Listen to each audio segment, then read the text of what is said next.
Welcome to the Bear Rumble Podcast, your home for everything BHP football.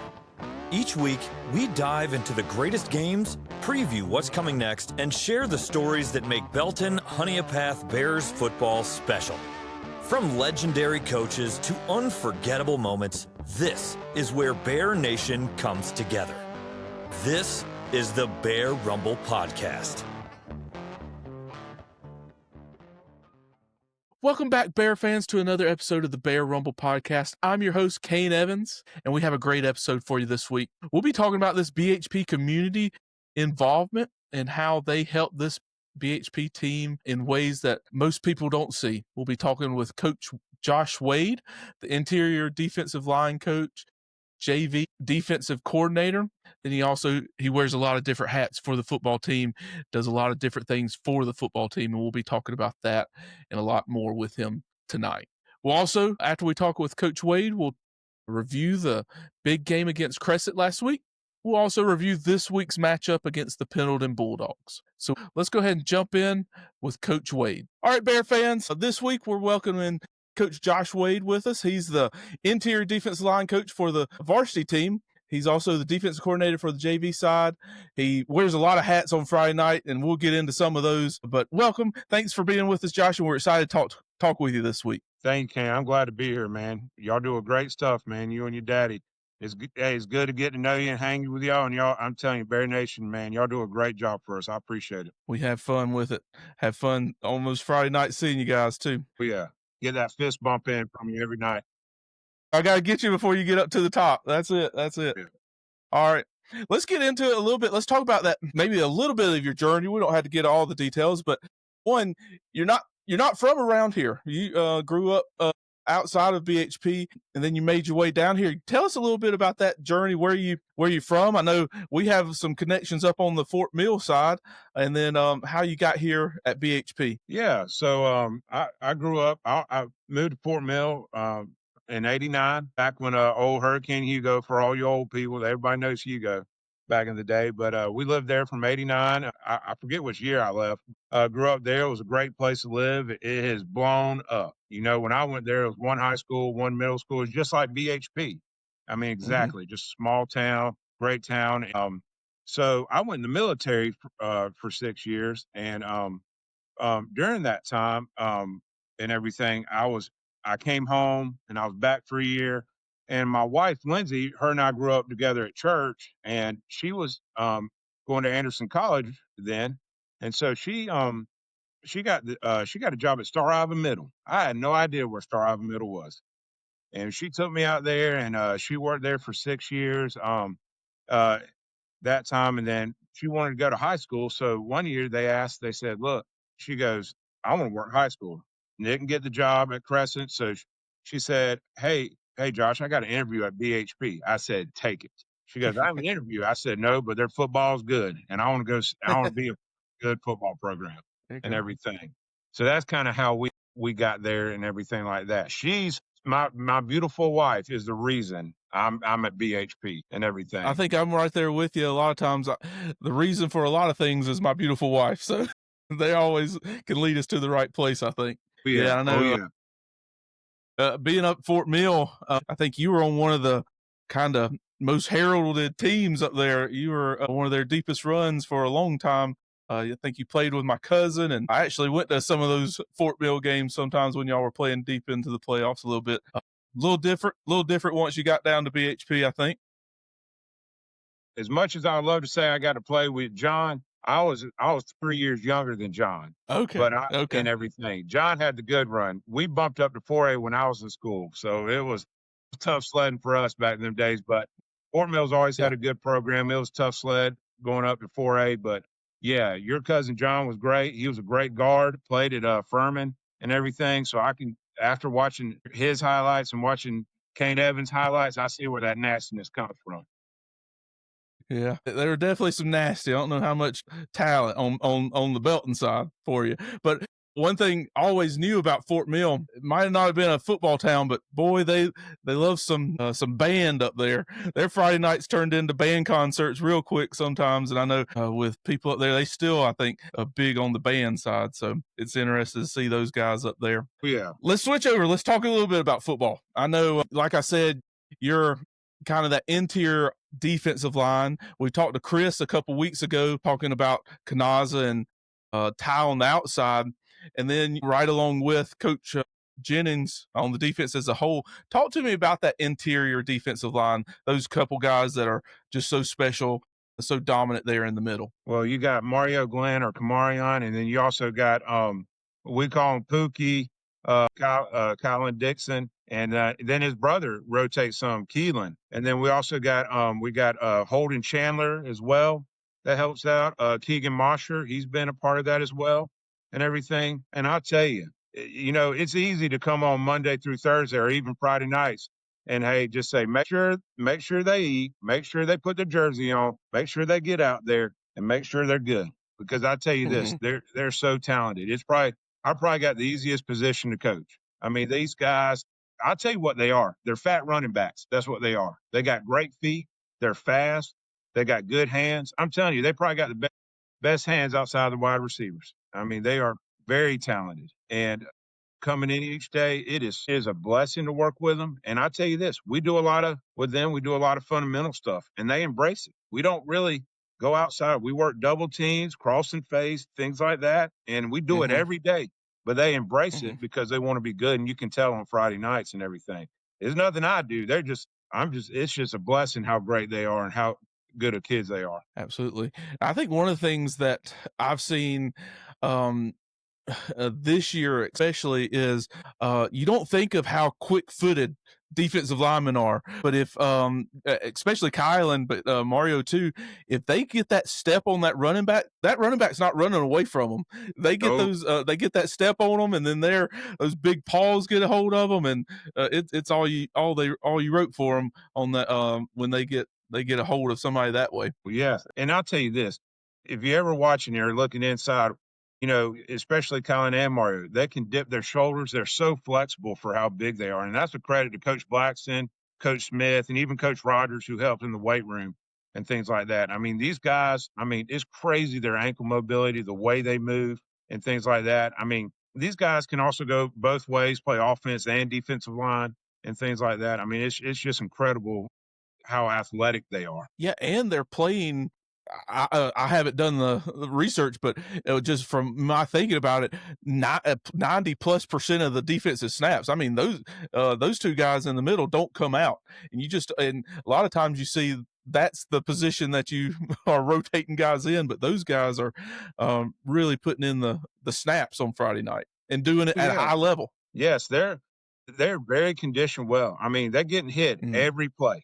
I mean, especially 61. They're trying to double team him every play and all that. So he's getting hit, he's getting battered, but hey, they love being in there. It's hard to take them out. And then when you take them out, they're mad, but they're over there about to die, but they don't care. They'll go out huffing and puffing, but they're going to do whatever they can to get in because, I mean, they do such a great job of not just even making a play, but spilling it, getting double teams, making it hard for running backs to bounce out so our linebackers and our ends can make the play. And I'll tell you the thing about them. They love each other. They truly love each other. Like Coach Rogers said the other day, those four guys are the guys we have all the way across the front. They've been together for a long time. And they really care about each other. They look out for each other. They praise each other. And you don't see that in a lot of places. That's what's special about them. That's what's fun to coach them. Absolutely. And it's definitely, you can see that on Friday night. Talk to me about those interior guys. This defense as a whole has been, in my mind, the most physical defense that BHP's put out in a long time. BHP's known for physicality on both sides of the ball, but this team looks like it's ratcheted up that a little more, and it seems like a lot of times it's these interior guys are setting that tone. Talk to me about how physicality comes into it with these guys up front. It's one of those things they got to be.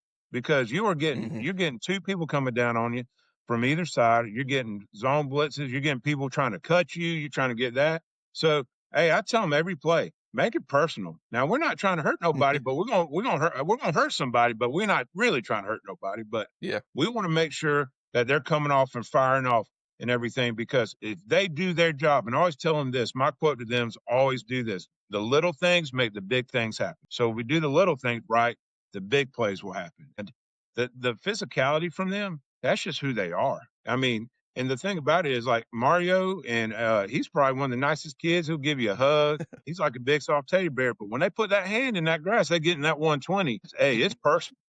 And There you go. I ain't gonna lie. I mean, I try. I'll make up stuff just to get them going and stuff like that, because I just want them. I want them fired up. And the thing about them is they don't want anybody hurting each other. That's the thing I love about them. They really care about each other, and They take they up look for out for each other. And that's the thing about them. They take it personal. I mean, you don't have to tell them. They just take it personal because they want to be good. They want to be great, and they Mhm. take it as a challenge and things like that. I mean, this group, you think about this junior and senior group, especially Mario and Keelan and even Kylan, and even Keegan Mosher, they've been Mhm. varsity starters since day one. And so these guys know how to play football, and the Absolutely. physicality what they have.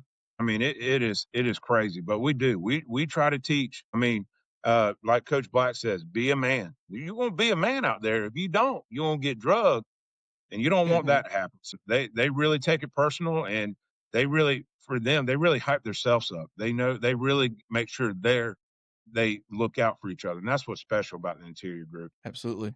I mentioned this to Coach Rogers when he was on. Jakari's playing a good bit of offense. Your Tajay's a kind of a star on both sides of the ball. Are we ever going to see a Kylan Dixon fullback dive? Are you talking to Coach Ballinger trying to get him rotated on that running back side? Look, all them boys, hey, every one of them think they can play wide receiver, quarterback, and fullback. It's not Absolutely. it's not if they would, if they had a chance to, or if you let them, it's on like Donkey Kong. You ain't gotta tell me, hey, as soon as Coach B tells me, especially to their hands, they got good hands. Now we're gonna be a little bit slower getting out open, but I'm telling you this, you give them a chance, they're gonna do it. They ain't afraid. They're not afraid. They'll go out there in a heartbeat. Absolutely. What was it? A couple weeks ago, Alabama throwing the tackle screen to Caden Proctor. We might see a Yeah. Dixon Brothers screen at some point coming this. Hey, them two, yeah, them two been asking to go in every time together and try to do something. I mean, but There you that's what's go. fun about them. They love the game of football, and you give them that chance, Lord, yeah, they'll even ask going at quarterback. There you go. Hey, put a package in. I think we can find some names for that. All right. Let's think on Friday night, one of your kind of jobs on Friday night, you're one of the eyes in the sky on the defensive side, you and Coach Lomax. Talk to me, give us a little behind the scenes. What's going on the headsets? What are you looking for top, and how's all that whole process between you and the coaches down on the field? So what I really do, I look on the far side, of course, and everything for Coach Jennings and everything, so he knows, so he can see on the backside, plus Coach Rogers. So I'm really looking at the interior side, the box on the backside. Coach Lomax really looks at the secondary end and everything and all that.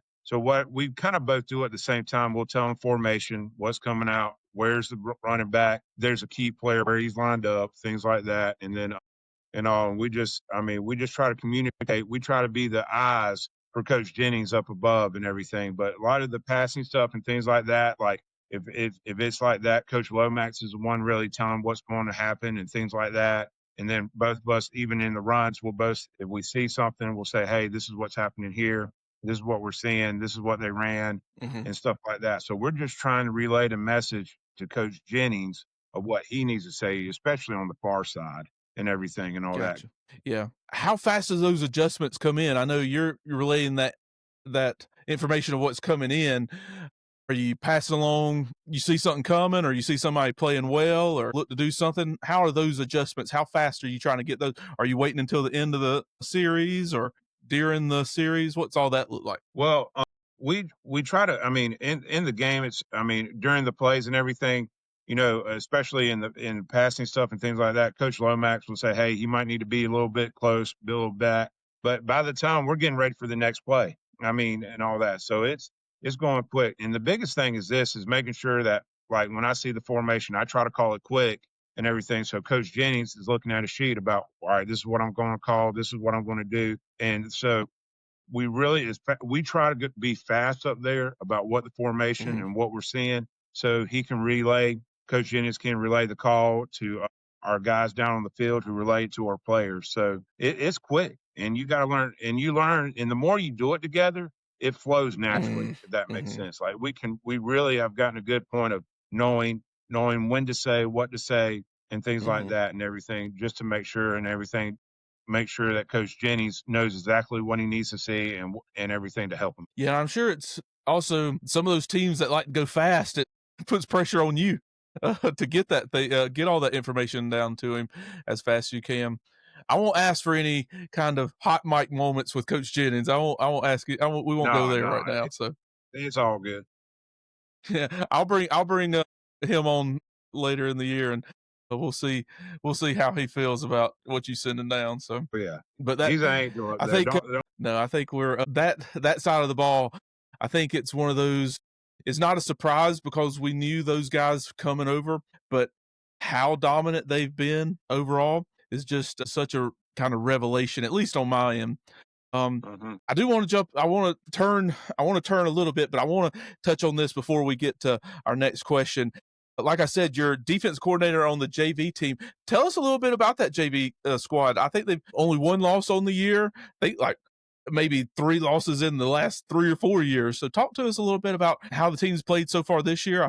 Hopefully we'll have Coach Charlie Davis on later in the season to give us a full rundown on that. But how's the JV team done so far this year? They've done really well.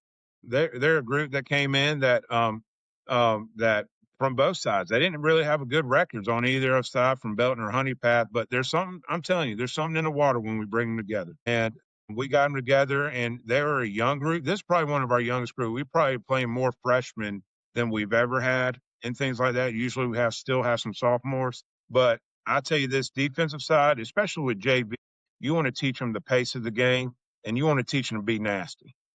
I probably maybe run 20% of what the defense on varsity runs. I mean, all we're trying to do is get them lined up and let them play football Mm-hmm.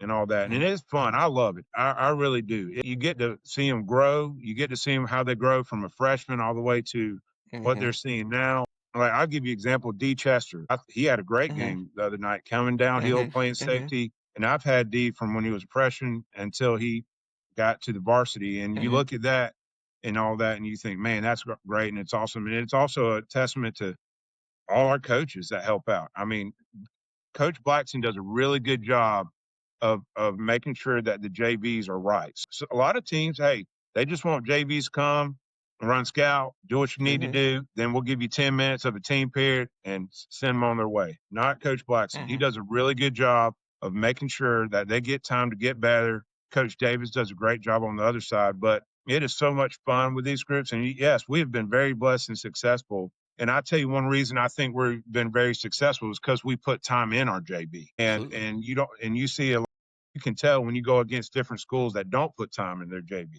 and all that. But I mean, it's a blessing. And I'll tell you this, for coaching, being a defensive coordinator, I had to learn the back end of the Yeah. defense, the secondary end. And people don't realize this: when you run an offense, you go from the front to back. You got to learn from the O line to the back, but it's opposite on Mm-hmm. defense. You really got to learn the secondary so you can line up your defense. So with Coach Jenny's help, Coach Lomax, Coach Strickland, they've really helped me. It's helped me grow as a coach to Mm-hmm. know what the signals are, know what the front end and back end is. So I mean, I love doing it. I love coaching those kids. Hey, one thing about freshmen and sophomore, they still get really excited about everything and There you go. everything. Now they might be immature, and there's some days I just want to slap them across the head, but I love them to death. They're just kids.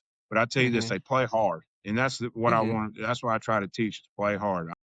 Hey, and I tell you this, on Thursday night, it's nice to have Coach Jennings by my side if I need help or anything, because I'll tell him, There you Jared, go. I think I screwed this up. What you think? So he does a great job, and he understands how to do it because he did it, and he really. And the thing about him, he doesn't bother me. He lets me coach, Mm-hmm.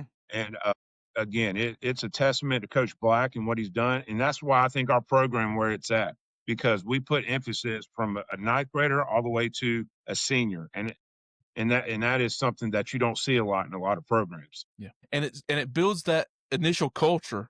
You know, a lot of times, like you said, when those guys are kind of that second thought and not put a lot of effort in, they're not getting that really culture embedded in them until they get the focus. And something that you guys do such a great job, even that when they're coming up from those 8th graders, when they're starting that process of wanting to play at varsity and all that sort of thing, they get in that BHP program, and from the start, they are a BHP Bear, and they're going to learn the BHP Bear way from start to finish. And I think it's showed both on the JV and the varsity side. Oh yeah, most definitely. And the thing about it is, like, for them going up against that offensive line. I mean, so I help run scout defense, and I take my starting JV defensive line, linebacker, safety, and we go against them. And those kids, they got to learn fundamentals. You can't just run up the field. You run up the field, you're gonna have 66 daggum ear holing you,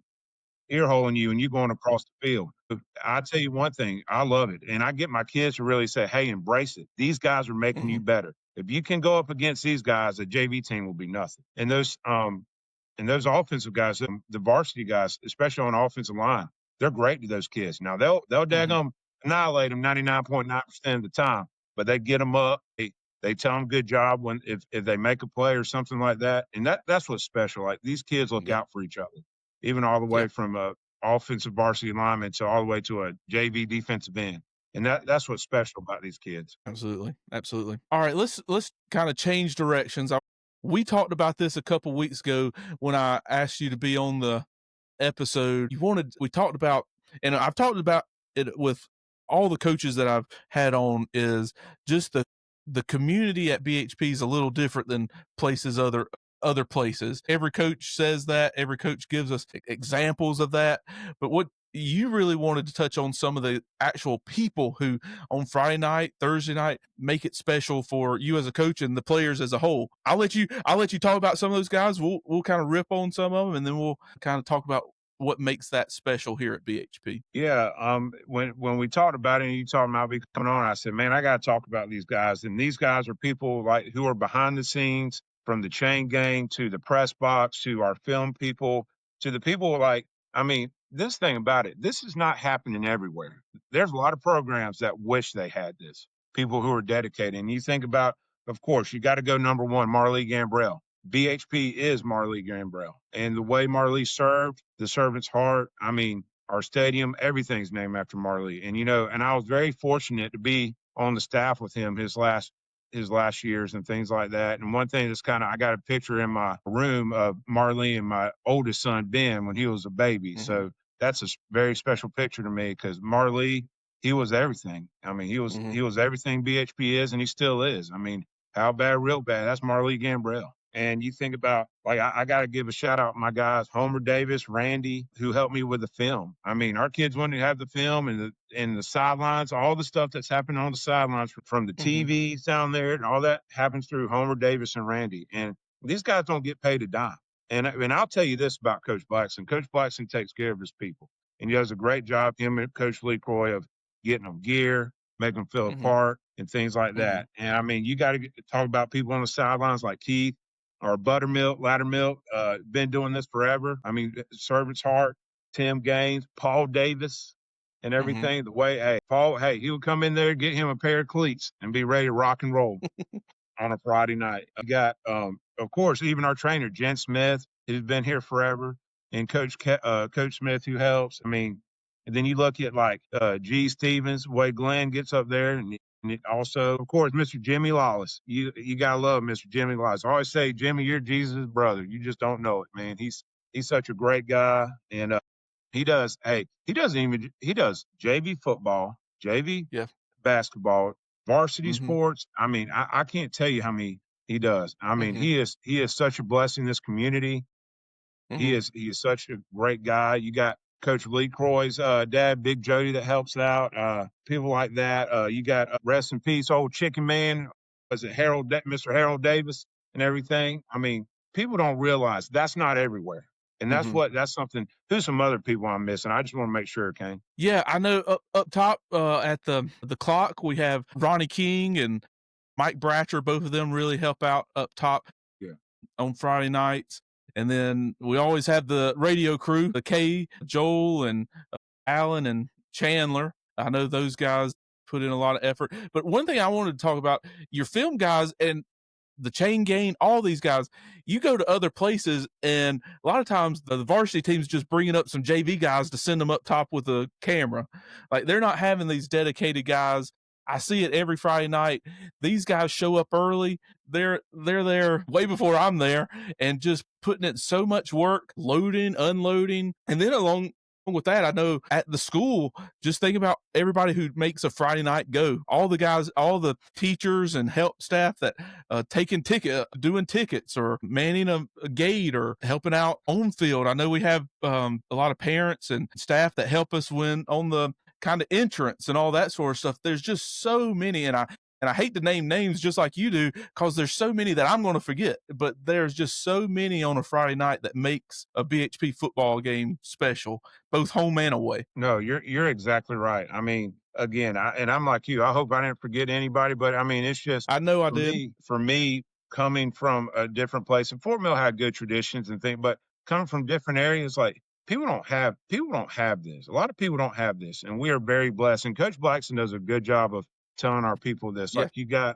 Big E, Eric Boggs. He's there. He's not just there for the varsity games. He's there for JV football games, Yeah. being an influence and making sure our kids are good spiritually and going through life. I mean, he does a great job of that. And you also look, I mean, you guys, I mean, I'm telling you, what y'all do, you and your dad and everything, I love it. I mean, that's passion and love for a town. And I mean, I remember Coach Wyndham now, who's at Pickens High School. He'd come in my room. He goes, "All right, Bear Stats about to come up." He gets so excited, man, because he loves hearing what you guys, him and Coach B. You thought like it was worldwide news about to happen. They love it, and it's true. I mean, what we have, people don't have. Majority of people don't have, and Coach Black does a good job recognizing it. And I said, shoot, we got to recognize it on here, especially what you guys do, and it's awesome. Yeah. Well, and along with that, I know you mentioned Coach Boggs or Eric Boggs talking about he's also helps out and kind of does some of that reaching out to other people in the community. Coach Bison does a great job with this, especially preseason, getting people to come in and sponsor meals or donate stuff. There's just so many people that want to help out in the not only the football team, but we're with the football team, so that's what I could talk about. But there's just so many people that want to help these BHP athletes and want to be a part of BHP because it just means so much to so many people. No, you're exactly right. I mean, it's what's kept us here. I mean, Lindsay and I, when we first moved out to Star Iowa, we thought, well, we'll live here for a little bit. And then when she gets 3 years in, because she was in a program where she had to teach at a school for 3 years, then she could go. After those 3 years, we thought we were going to head back to old York County or back to Fort Mill. But then as soon as she got the job at BHP and we got to know the people and how they embraced us and how the whole community embraced us. I mean, we now live in Belton. Our roots are here. Our boys are here. They love it here. They go to school here. They want to be a Bear. I mean, there's not a lot of places left like this in the good old USA, and we are very blessed for this community and the school district. Absolutely. I do want to take 1 second. We talked about Marley. I want to give kind of one of those. We all have a Marley story. I think one of those. So I came up playing BHP. I was JV, varsity, but it didn't matter if it was a JV game, a varsity game. He is going to speak to every single one of those players before the game as intentional as anybody could be. I could be the fourth string on a four-string backup guard, and he's going to encourage you, talk to you directly, just like I was the starting quarterback on a state championship team or something like that.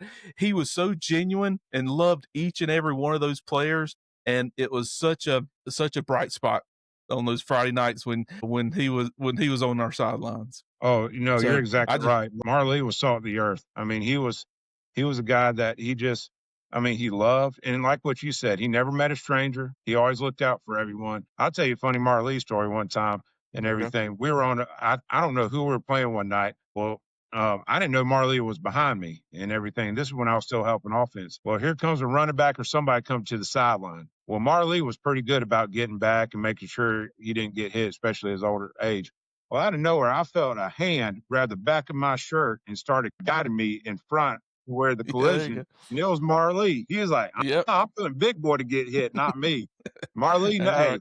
Marley was smart. He's like, I'm gonna get this big boy to make sure he gets hit and not me. So That's I fine. said, Marley, you Yeah. trying? He goes, oh no, no, no. I'm sorry. I said, you know how he had, but I said, no, Marley, I'll take a hit for you. He was smart though. Yeah. Yeah. He's seen a guard blocking a time or two. He knew he knew how to hit those holes. And So this thing about Marley, Marley was a professional at what he did. Like it was fun on Thursday. I would meet him Thursday when I first started helping and volunteering and watching him how he would go through everything and make sure everything was there. He would touch every little thing, go through his list and everything that he need to. He would go to Coach Black and probably ask the same question 3 times, but he was such a professional. And you knew when Marley was there, you were going to have everything that you needed. And that's the thing about him, he was really good at what he did and everything. And and that's what some people don't realize is like he was such a professional at his job and great at his job. absolutely. Absolutely. And it's great to I wish we could have and we may at some point have all these guys on here, but I just want to take a second, and I'm sure I'm speaking for you too. Just thank every single one of those guys who help us on Friday nights, help us during the week. Just thank you so much for all that you guys do, and we're so appreciative of it, and it's not unnoticed. I want to tell you that it's definitely not unnoticed, and we're just so thankful for all that you do. All Yeah, right, especially I'm with you. Bear fans, after Coach Wade and I got off the podcast, off the recording, there's two. I checked my list, and there's two guys that I had on my list that it was I was supposed to bring up when we talked about people who we wanted to recognize with all the help they give our program. They were on my list. I overlooked them when I was going down. I just want to bring them guys up before we sign off. So Matthew Ballantyne, Mr. Ballantyne's been such a great help on Friday nights. For years, drove me when I was with the football team, drove the bus for years, also helping out on the sidelines, just doing so much for the football team.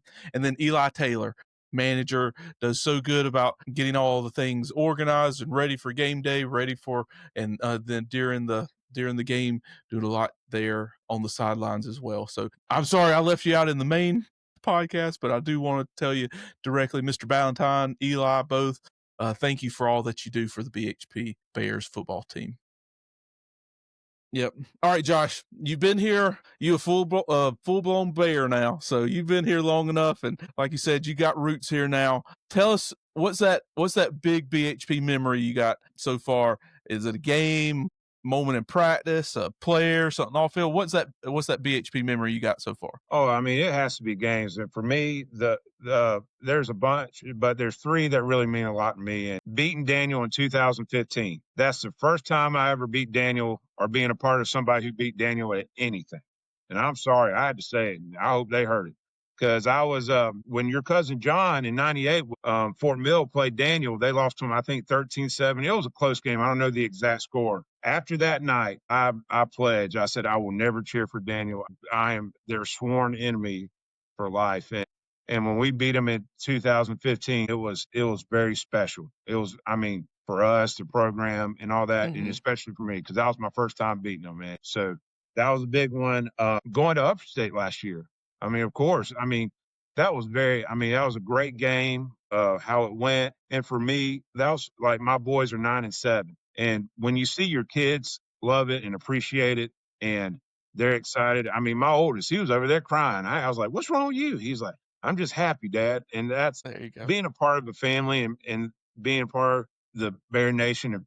And like we say, we got that family shirt. That's what it was all about. That was a real special moment for me and everything like that. And another one is, and this is going to sound funny, this is my JV game. We played Abbeville. I forget. I think it was 21 or 22. But Abbeville, that team that we played that night, that's the team who won just previous these 2 state champions. They won 2 state championships. Yeah. And so they were all freshmen, and I had our group, and I had some good little players with me. I had Kobe Bates, I had Ty Kelly, and all those guys. So this is all their freshman year. And we went down there and beat them 14-8. And I think that's the first time their JV's lost in over like 4 years or something like that. Wow. But those kids play with all heart. It was a fun game. They weren't scared. I'm telling you, when they came off the bus, I said, now y'all know this is a JV game, not a varsity game. Like, them boys looked good. Like, they were, and those kids played their butts off, and they played for each other, and I was so proud of them. I was happy for them. So if those are the 3 games, those are probably some of the biggest memories and things like that. And one other memory is, it was, my dad passed in 2014. And I tell you this, the BHP community, they put their arms around me. And I tell you this, my mom, she's been in the hospital here recently. She's fine now. But I'm telling you this, you would think I grew up here the way people look out. And people don't understand that, from my church to our football team. Coach Black's always asking. Even his mama's always asking. It's nuts. So, my mama loves it down here. When my mom comes up here, everybody from Coach Blackson's mom to the parents, to everybody, they make us feel like we grew up here. And I'll take a bullet for this town. I know I can't do that, but I would. Yeah. The way they love on me, the way they love on my family is very special. Yeah. I think that's one of those or kind of threads that I've talked about with all the coaches, is that community. That upper state championship game always gets brought up, because you see that, you look behind you and they're pretty much right there on the stage, or you guys were in the box, but you look across the field and 3,000, 4,000, 5,000 Bear fans are up there that night in the ice cold, it feels like. And then the next week, that many people plus some makes the 3-hour trip down to Orangeburg. Just that community and how it shows out for the Bear players. I think you hit it on the head. It's just something special around here. No, that state championship game, that whole side from one end to the other was for Bear fans. I don't know what that seat, but it was a lot. Yep. Hopefully, if we're back there in December, we're on that home side. They give us a little more space, and we could fill that side up. Hopefully, so let's see if we can get back that way. All right, I got 5 quick ones, and I'll let you go. I got a lightning round for you, Josh, and I'll let you go. All right.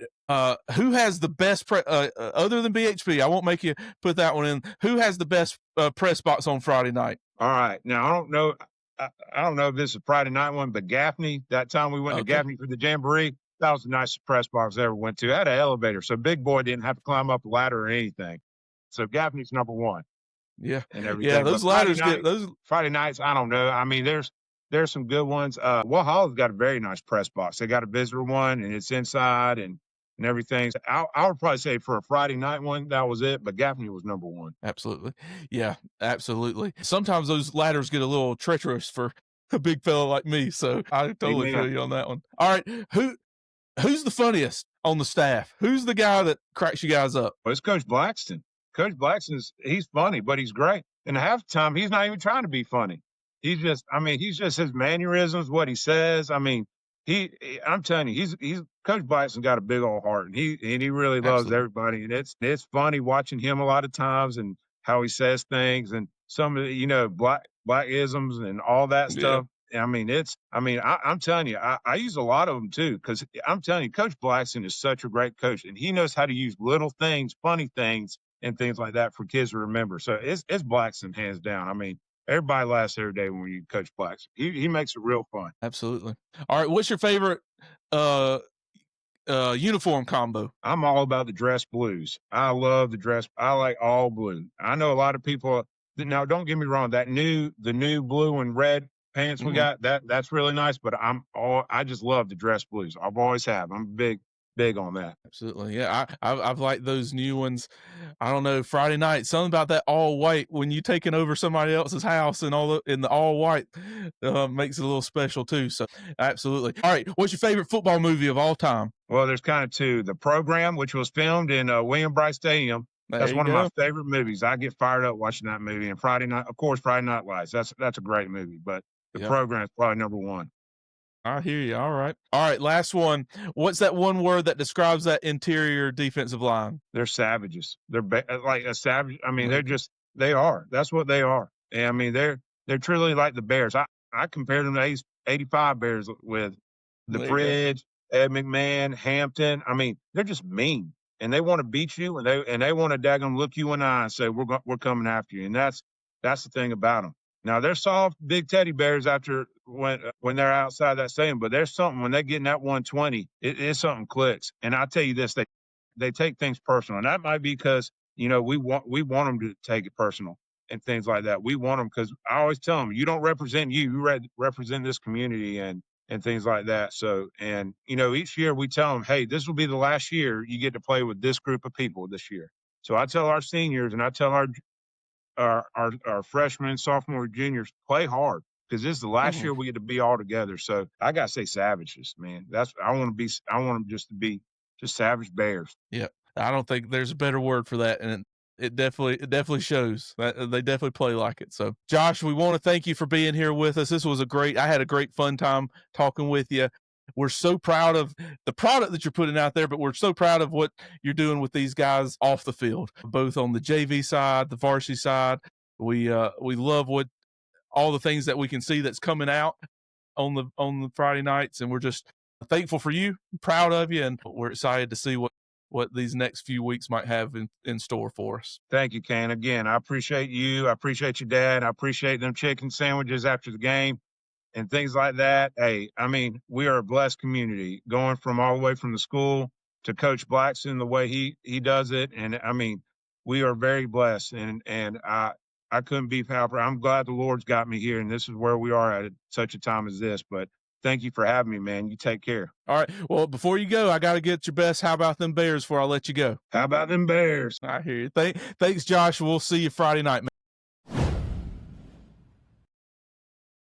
All right, Bear fans, let's take a look back at that big game last week as the Bears traveled to Crescent to take on the Crescent Tigers. BHP entered that matchup 7-0, while Crescent entered the game 5-2, with their lone losses being week 1 against Saluda and then later in the year against Mountain View Prep.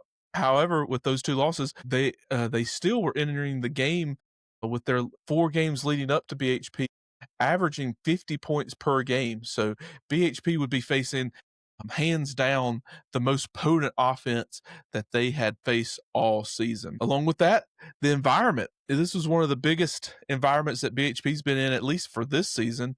The Crescent side, they brought a lot of fans. As we know, BHP always brings a great contingent of fans, and really one of the largest turnouts for a BHP game, at least in this season. But once the whistle blew and the game started, we saw a lot of the things that we've came to take for granted on the BHP side. First being that defense, especially that opportunistic defense where turnovers were the name of the game for the BHP defense. So third play of the game, Ty DeBose steps in front of a Mason Evans errant pass and gets the interception. So from the first drive, we've seen this a few weeks now where a defense either causes a turnover on that first drive or special teams touchdown, something that really sparks the Bears to start the game.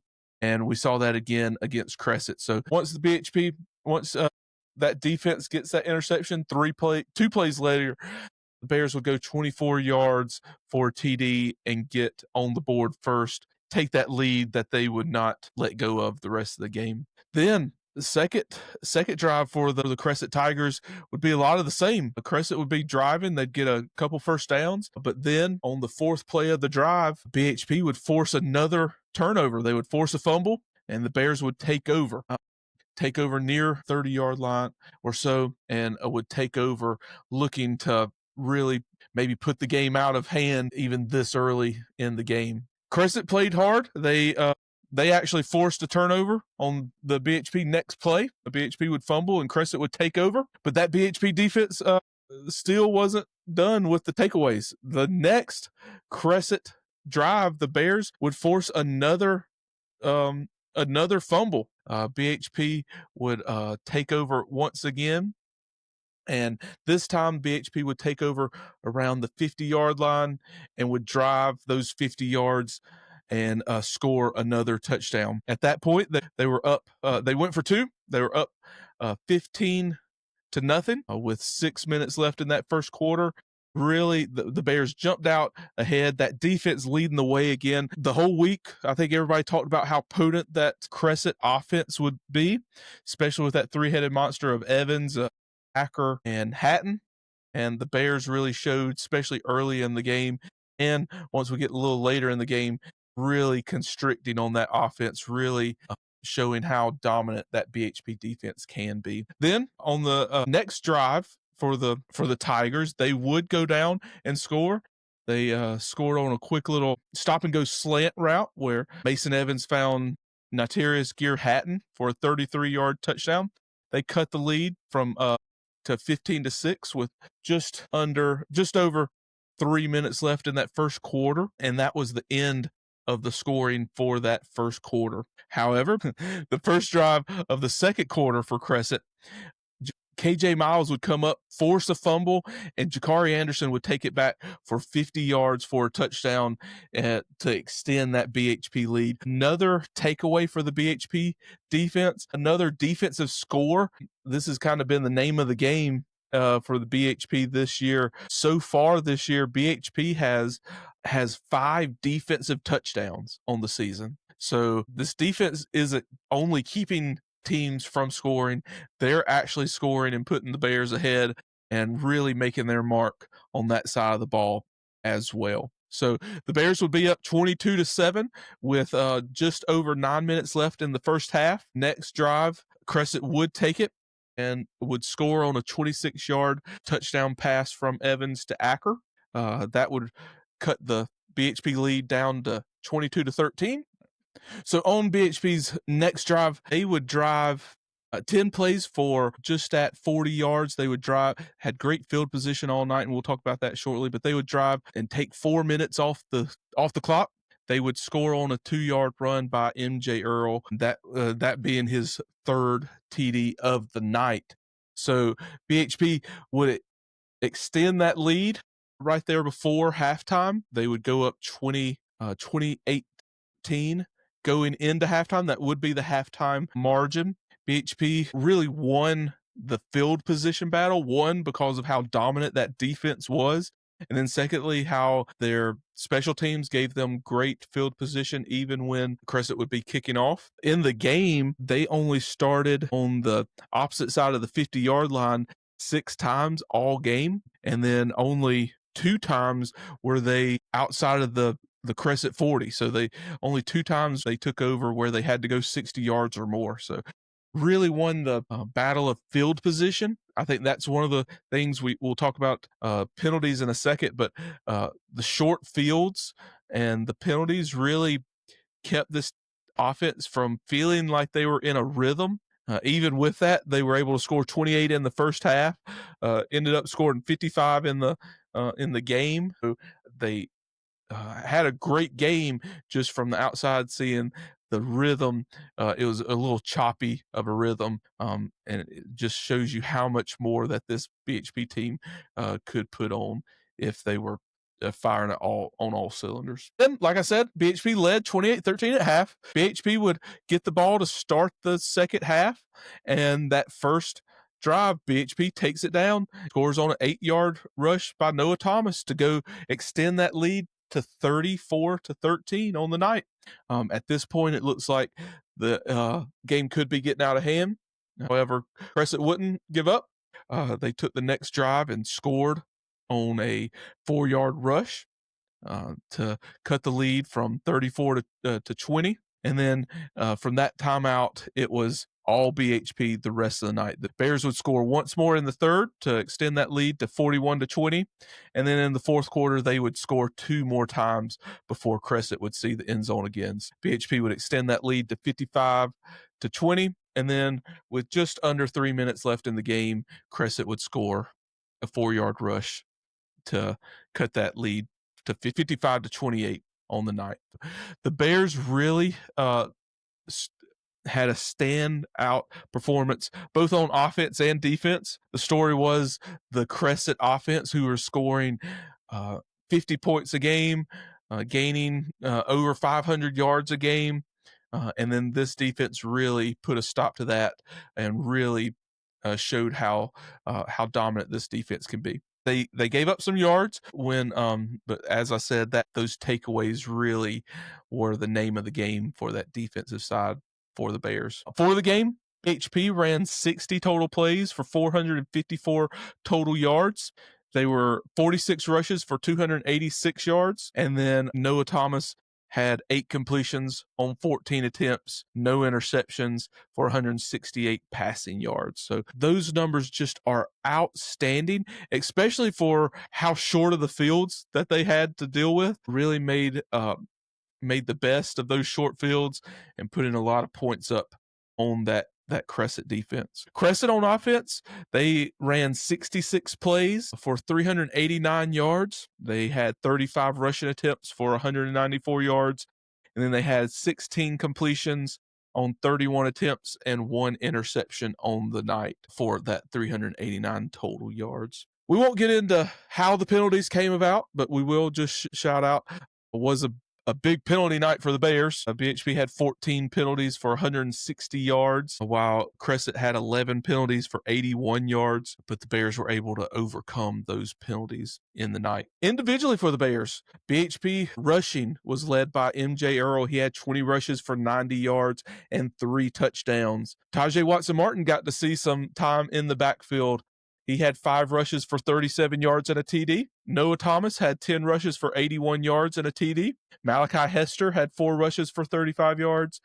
Tajir Ware had 2 rushes for 10 yards. Malachi Bowler had 2 rushes for 17 yards. And Cam Robinson had 3 rushes for 16 yards. Noah Thomas had all the passing, had 8 completions on 14 attempts, no interceptions. That's the 7th game in a row, which ties a school record for consecutive games without throwing an interception. Great work by Noah. He ended the game with 168 passing yards and 2 TDs through the air. Then receiving for the Bears, Jay Earl had 1 reception for 18 yards. Ajay Watson-Martin had 2 receptions for 51 yards. Evan Gaines had 1 reception for 34 yards. Jacobs Paul had 1 reception for 13 yards. He had a TD. Nick Sargent had a big 1 catch for 12 yards. And then Jaden Glenn had 2 receptions for 40 yards and a TD. In the special teams department, Benji Ward was 5 for 7 with his PAT attempts. He had all 9 kickoffs. Did a lot of different kickoffs. So he had 9 kickoffs for 37.4 yards per kick. Then Noah Thomas had 3 punts for an average of 43 yards per punt. 2 touchbacks. One was a little questionable. If you were at the game, you know what the one I'm talking about. Then kickoff returns. Tajay Watson-Martin had 1 return for 28 yards, and Christian Brown had 1 return for 7 yards. But as I said, great team victory. Showed a lot of the things that we've seen throughout the year, the takeaways, the dominant defense when needed, and then on the offensive side, just a methodical offensive performance.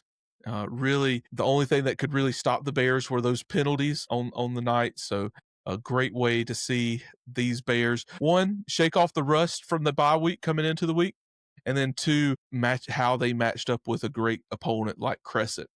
And the outcome showed that this BHP team is the real deal. This win will keep the Bears undefeated in the region. Will set up what seems to be a region championship game this week as they face the Pendleton Bulldogs. The Bears will go 8-0 on the season, while the Crescent Tigers will be 5-3 on the season as of now. But with that, let's now jump over and talk about this week's matchup against the Pendleton Bulldogs. All right, Bear fans, let's talk about this game coming up this Friday night against the Pendleton Bulldogs. Friday night will be senior night at BHP. It'll be the last home game of the regular season. The Bears will be hosting the Pendleton Bulldogs. The Bears will be entering the game 8-0, undefeated on the season, 2-0 in the region, while the Pendleton Bulldogs will be entering the game 5-3 on the season, 2-0 in the region. This will, for my calculations, I believe, will be for the region championship. If the Bears win, the Bears will win the region championship. Pendleton wins, it will come down to that last game they will play against Crescent. But if the Bears take care of business, the BHP Bears will be in line for their 3rd consecutive region championship. as I said, it was senior night, so there'll be a lot of celebrations for this outstanding senior group. It'll be exciting to celebrate those guys. Just a monumental class, done so much for BHP, and we'll have a lot of those stats later in the year to kind of highlight what they've done for the Bears. So as I said, Pendleton comes into the game 5-3 on the season, with their losses coming to Chesney, Woodmont, and Powdersville, with wins over Keenan, Travelers Rest, West Stoke, Carolina Academy, and Walhalla. BHP will be facing a Pendleton offense who's known for their quick game. They'll look to get the ball out fast, look to pass the ball heavily, and then within that, they'll also like to sneak runs in when that defense is looking to spread the ball out wide. It'll be a great passing offense for the Bears to face this Friday. It's a completely different passing game than what they saw against Crescent. Crescent like to press the ball downfield and then to screens along that set up by their rushing game. Pendleton will like to set their rushing game up by their quick passes. They want to get the ball out of their quarterback's hands fast, get it to those playmakers in space. Then on defensively, this Pendleton team is vastly improved. They have two really good linebackers. So Dax Allen and Bradley Runyon, both are very explosive, very aggressive at the linebacker position. They both like to play downhill. They disrupt the offensive rhythm, and they really punish ball carriers when they get to them. And then up front on the defensive line side, Pendleton boasts a really good trio of defensive linemen led by Fisher Sailors. He has 12.5 tackles for loss this year, according to Max Prep. Along with him, Michael Dixon and Trent Gardner, both with Sailors, all combined for 10 sacks on the season. So a very disruptive group. Be a really big matchup for this BHP offensive line to see how they can handle this Pendleton defense. But this week goes back to what we've talked about most weeks for the Bears. The opponent is more against the BHP Bears themselves. They have to come out and play to the standard they hold to themselves. They cannot play down to Pendleton. Pendleton will want to come in with a shock the world mentality. I don't think many people will be picking Pendleton in this matchup, so they have nothing to lose. BHP has to do what they've done nearly every game, extinguish that excitement on that away side, both defensively, hopefully stop that early there, and then offensively start putting up points early and relentlessly. So I'll look for the Bears to come out and maybe put their best 4 quarters together, especially on senior night, to really put these seniors out on a high note, as this is the last home regular season game. As I said, this will, in my estimation, my calculations, will be for a region title. So another reason for the Bears to be even more excited for this Friday night's game. So with that, Bear fans, let's get to 5 quick stats that we can learn about this upcoming game to maybe get us ready for this matchup against the Pendleton Bulldogs. BHP is 14-0 all time and 10-0 under Coach Blackston against Pendleton. BHP's never lost against Pendleton.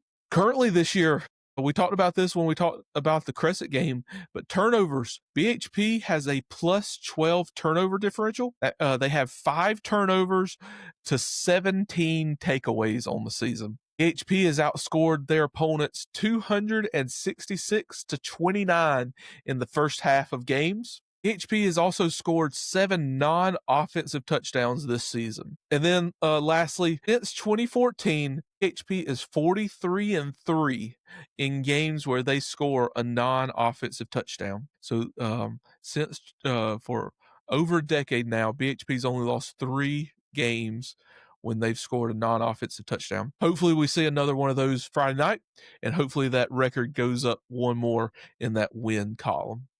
So Bear fans, show up at BHP, 1, to cheer on this BHP team, and 2, to celebrate this senior-led squad one last time at home in this regular season before the playoffs starts. And hopefully we'll see a BHP championship this Friday night as they settle the region championship.